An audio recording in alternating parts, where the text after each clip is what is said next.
Olá! Bom dia, boa tarde, boa noite, não sei que horário vocês vão assistir.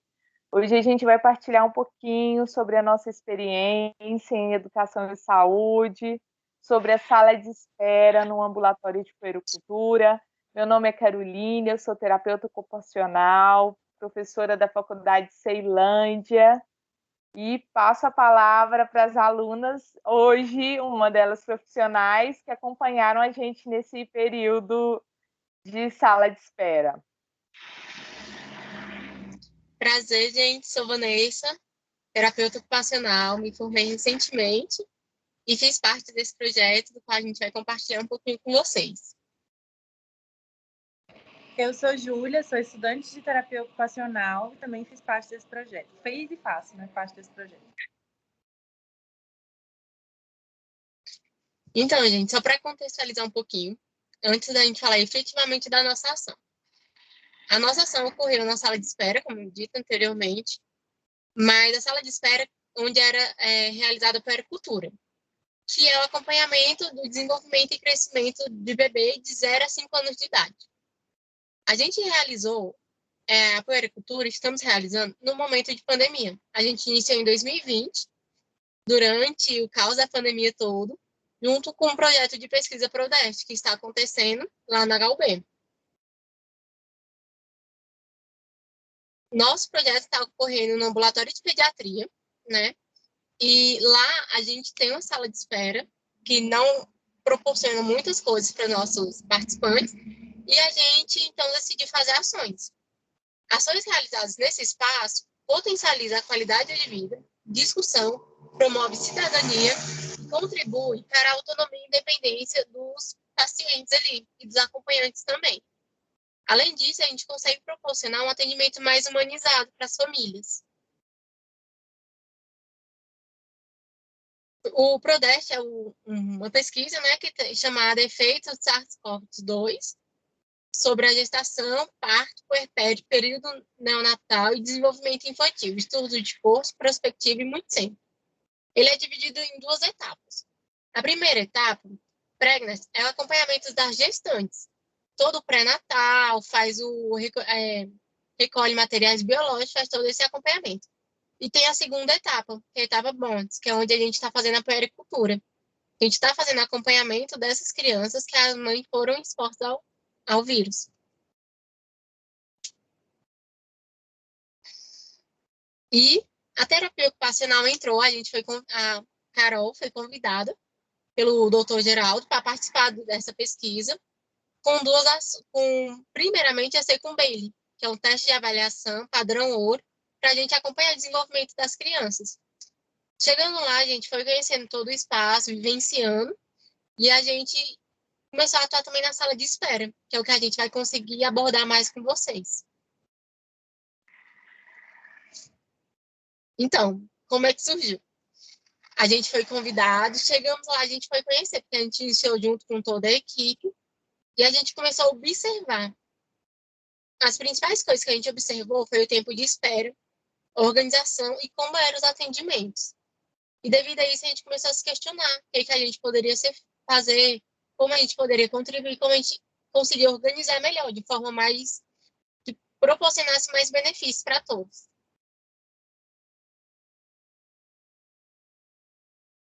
Então, a gente, de certa forma, usou o método de pesquisa chamado pesquisação, que é composto por algumas fases, e eu vou citar as fases e o que a gente fez.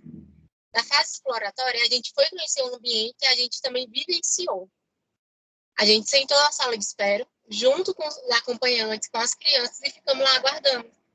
Realmente explorando toda essa vivência, saber o que é você esperar, o que é você ficar na dúvida de quando é a sua vez, de quando não é.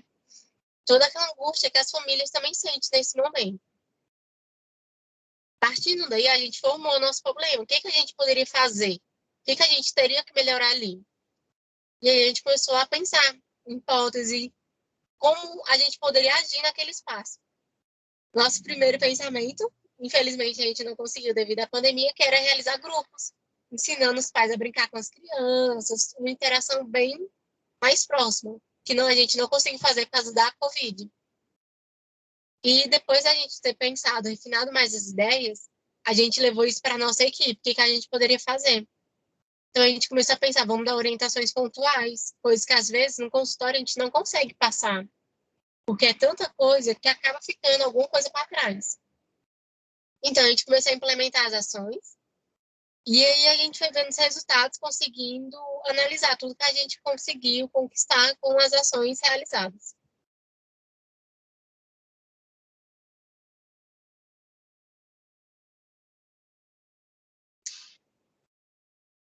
Então, a gente realizou ações com, tipo, muitas pessoas, né? Literalmente.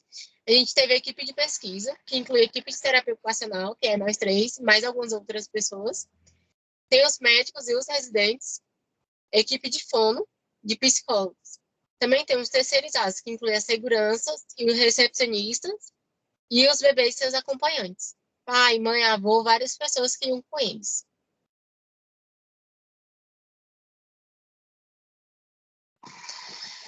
Como foi realizado nossas ações? Então, depois que a gente vivenciou, passou todo esse processo, pensou qual seria a melhor abordagem, a gente começou a colocar em ação. Com a equipe de pesquisa, a gente conseguiu realizar um vínculo vertical. A gente tratou com a equipe médica. Muitas vezes, quando se tem uma relação com médicos, não é uma relação vertical. Trabalha-se muito com hierarquia. Na nossa equipe, a gente conseguiu mudar isso. A gente conseguiu realmente uma relação vertical, onde todo mundo podia falar, todo mundo era escutado, todas as opiniões eram levadas em conta e ainda são até hoje. E isso a gente conseguiu colocar muita organização, então a gente visou organização e otimização de serviço, e foram pontos que a gente alcançou. Outra coisa que foi muito essencial durante esse processo foi conhecer a função de cada profissional, o que cada profissional ia fazer com o bebê, em que momento que ia fazer, quando era mais adequado orientar essa família a ir ou não ir, encaminhar para qual profissional.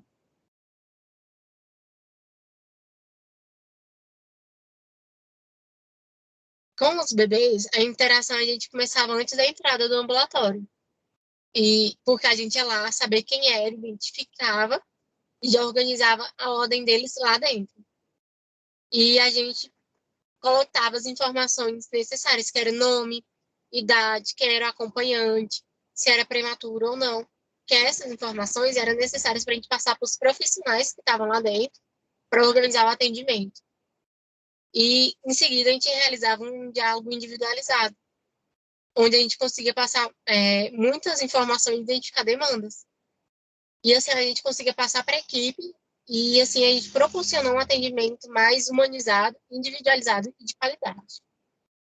Inclusive, né, Vanessa, identificar quem é que estava vindo do interior, em relação à organização para poder retornar para a sua cidade, porque apesar da gente estar atendendo o HUB e ser a referência, né, o GDF e o entorno, a gente tinha pessoas de outros estados mais distantes, de Minas, que não compunham o entorno, por exemplo.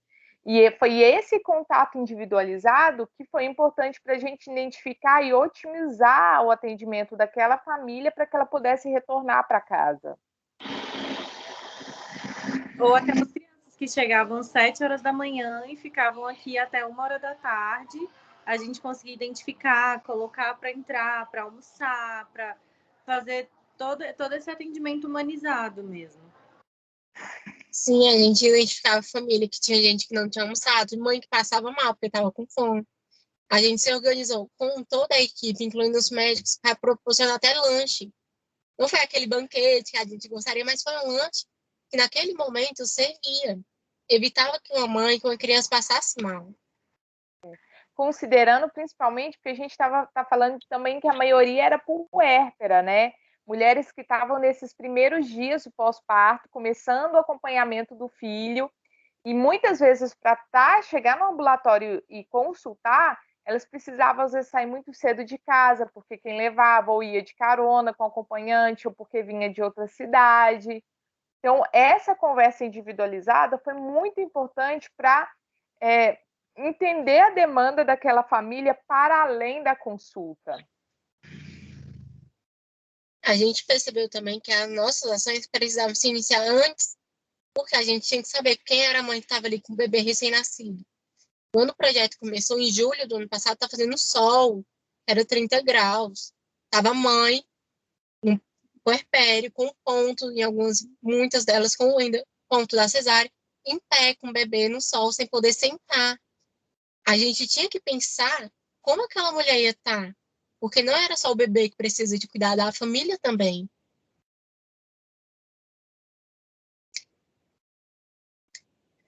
E o que a gente, além dessas outras coisas que a gente falou, a gente conseguia fazer muitas orientações pontuais necessárias para a saúde da criança. A gente trazia a questão da vacinação, a gente orientava em relação a não esquecer possíveis efeitos colaterais, como a família pode se organizar para poder prestar maior assistência para a criança nesse dia. A gente também tinha muitas dúvidas sobre aleitamento materno, estava machucando o seio, que o bebê não estava mamando, que ela estava sentindo dor. O risco do desmame precoce, né? A gente conseguiu intervir, encaminhar para bancos de leite quando não era, a gente não conseguia suprir todas as demandas. A gente também conseguia avaliar o desenvolvimento neuromotor das crianças. A gente ia lá, como é que tá seu bebê? Numa conversa rápida com os pais, a gente conseguia perceber se tinha alguma coisa ali que chamasse nossa atenção, que mesmo não sendo no dia dela passar pela nossa avaliação de terapia ocupacional, desenvolvimento, a gente não. Tem alguma coisa ali, vamos lá, vamos acolher, vamos entender o que está acontecendo e orientar da forma adequada. Outro ponto muito importante, mas voltado para os pais prematuros, era em relação à idade corrigida. Muitos pais tinham passado por consulta e eles não tinham consciência disso. A gente falava, tanto que é importante. Por quê? Chega um pouquinho mais na frente, meu pai, meu filho não está fazendo isso. Meu filho não está fazendo aquilo, mas é porque a criança é prematura. E ele não entende a importância da idade corrigida. Isso foi algo que a gente conseguiu falar com todas as famílias que precisavam. Mais um ponto que a gente conseguiu abordar foi sobre o uso de telas, celular, computador, notebook, televisão, que não é necessário. A criança não precisa disso, não faz bem para ela nesse momento da vida. A gente orientava sobre isso e a gente via a adesão dos pais, porque a gente estava no momento em que eles estavam angustiados, sem saber o que ia acontecer, que horas eles iam ser atendidos. E eles ouviam a gente, eles trocavam informações, tiravam dúvidas, e isso foi muito enriquecedor. A gente também orientou sobre o uso de luva em bebê, que não era necessário.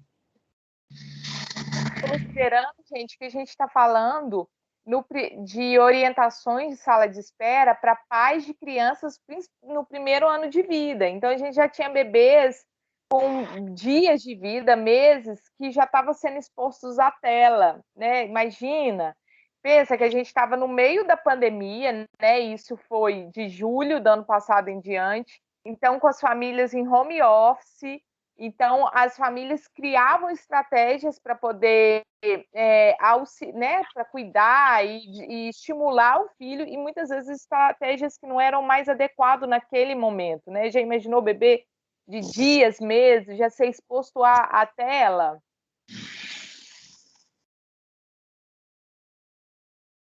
E outra coisa que a gente conseguiu fazer maravilhosamente bem, que deu muito resultado, foi acolhimento às mulheres durante o puerpério. Vivenciar a gestação já é um processo muito transformador para a mulher. Agora vamos pensar, vivenciar isso durante uma pandemia, onde você teve que romper muitos rituais que você tem de tradições, que você teve que evitar um chá de fralda, que você não pôde fazer uma festa para revelar o sexo do bebê. Tudo isso a mulher foi impedida de vivenciar. Isso causa grandes impactos. Aquela família distante não pôde vir porque está no meio de uma pandemia. E a gente conseguiu acolher isso. E assim, a gente vê que cuidando da mãe, a gente está cuidando diretamente da criança. Isso. E outra Paralelo coisa. a isso. Desculpa, Vanessa. Pode falar. Não, paralelo a isso, a gente tinha muitas dessas, né, dessas mães que estavam acompanhando os filhos, elas permaneceram internadas na gestação, né, porque elas tiveram Covid. A gente teve mulheres em quadro graves, a gente teve bebês que a mãe foi a óbito, então teve o acolhimento também dessas famílias. Isso que eu ia citar agora, Carol, além das mortes maternas, porque muitas famílias a gente precisou orientar como fariam até para a guarda das crianças, ou como a gente conseguiria ajudar elas de alguma forma, onde elas poderiam procurar para que tivessem melhores informações. E às vezes... Ai, desculpa, Vanessa. Pode falar. Mas é porque às vezes, gente, o acolhimento que é feito, ele faz toda a diferença, né? Nós somos terapeutas ocupacionais. Por mais que às vezes a gente não tinha as informações, não é do nosso domínio, era uma situação nova que a gente estava vivendo, a gente conseguia encaminhar para profissionais, acolher a dúvida dessas mulheres. Quando a gente diz acolhimento, não quer dizer sanar, mas conseguir direcionar para profissionais qualificados para fazer para auxiliar no esclarecimento. Fazer rede mesmo, né? A gente conseguia fazer rede a partir daqui. Sim. E com isso a gente garante a saúde da criança. Em pensar que o Brasil é o país que é 4 vezes maior a taxa de mortalidade materna. Quantas crianças não ficaram sem as mães? Como as famílias estavam se organizando? Isso tudo a gente pensava, a gente se preocupava. Porque o simples detalhe da enfermeira chamar a criança pelo nome da mãe causava sofrimento na família. A gente conseguia articular também com a equipe, vamos chamar pelo nome da criança, que diminui o sofrimento da família. É um momento de muitas emoções, imagina. Você está perdendo uma pessoa e chegando outra na família, como é que fica a cabeça? Né? A gente tinha que pensar em tudo isso, a gente conseguiu. E, gente, faz uma diferença gigante. Então, aqui a gente tem um breve quadro de que a gente conseguiu efetivamente mudar de forma mais sistemática. Antes da ação e depois da ação. Antes, as famílias aguardavam na área externa do ambulatório. No sol, em pé, mulher em puerpério, mulher com ponto, todo mundo ficava lá. A gente conseguiu fazer uma articulação com a segurança, com a equipe lá da frente, as recepcionistas, para que elas pudessem, pelo menos, entrar, sentar e aguardar na sombra enquanto desse a hora.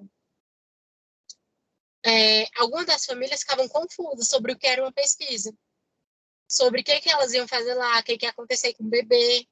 E a gente sentava com as famílias e explicava, olha, esse é o projeto tal, a gente vai fazer isso, não vamos causar dor para o bebê, vocês vão participar de toda a etapa, ele vai ter um acompanhamento.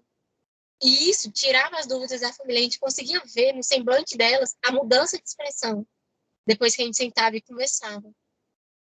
Outra coisa que eu já ressaltei foi a hierarquia dos atendimentos.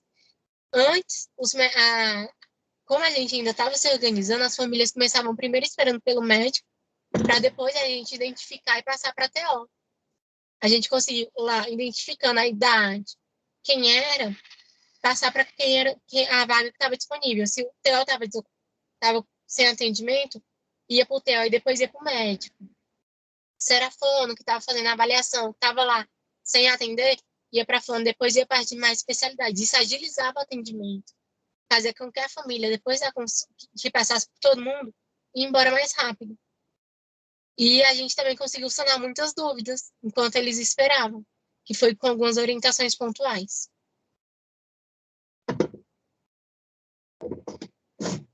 A gente observou principalmente a questão de trabalho, relação de trabalho, como a equipe se desenvolveu, a equipe literalmente a equipe toda se envolveu no projeto, todo mundo sabia que ali estava acontecendo na sala de espera e o que a gente fazia.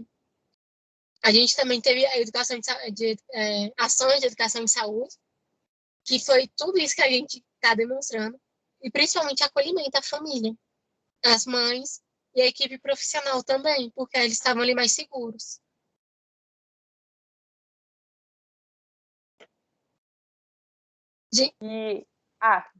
Só para a gente poder fechar, a gente teve alguns desafios, né? Porque no momento de pandemia, algumas estratégias a gente queria ter feito em grupo, mas considerando a demanda que a família trazia, a gente conseguiu sanar e pelo menos acolher de forma individualizada, enquanto eles aguardavam a consulta, né? A consulta do filho.